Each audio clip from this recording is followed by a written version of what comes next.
দাও। আমার কাছ থেকে তোমার কিছু পাওনা আছে, সেটা নেবে না? কি?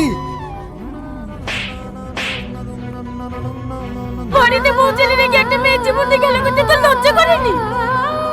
ছি, তুই এত নীচ।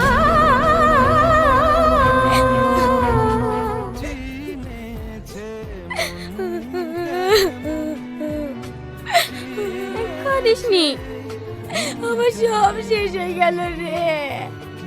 আমি পাপ করেছি, আমি অনেক বড় পাপ করেছি।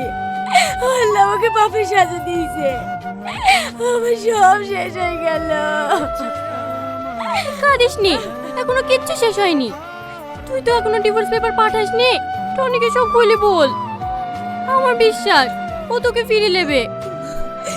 না রে বোন, ওর সাথে আমি যা করেছি ওর আমাকে জীবনেও মেনে নেবে না। আমার শ্বশুর শাশুড়ি আমাকে মেয়ের থেকে বেশি ভালোবাসত, আর আমি সেই শ্বশুরকে। আরে আরে কি করছিস? তুই একটু শান্ত হ। দে মোবাইলটা আমাকে দে, আমি ফোন করছি। বাড়িতে কেউ আছেন? এই সময় আবার কে ডাকছে?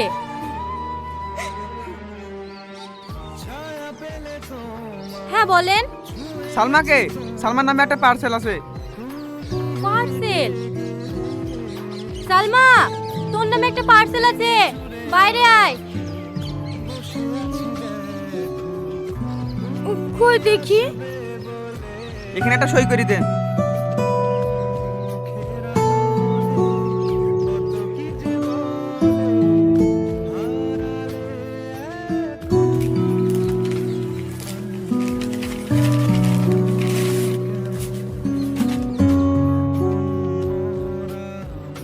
তুমি আমার সাথে ডিভোর্স চেয়েছিলে না, তোমাকে তাই দিলাম।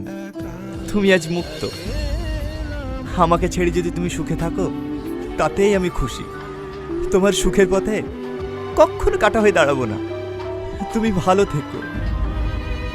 আর হ্যাঁ, তোমার এই পাগল প্রেমিকের তো লাখ লাখ টাকা ছিল না, তবুও ইচ্ছে ছিল বইয়ের শখ পূরণ করা। তাই আমি বিদেশে গিয়েছিলাম। এই জানো, আমি দিনরাত পরিশ্রম করে আমার জানে শখের জিনিসটা কিনেও ফেলেছি। কিন্তু নিয়তের কি খেলা দেখো, যা শখ পূরণ করতে বিদেশে গিয়েছিলাম, এসে দেখি তাকেই হারিয়ে ফেলেছি। তাই তার শখের জিনিসটা তার কাছেই পৌঁছে দিলাম।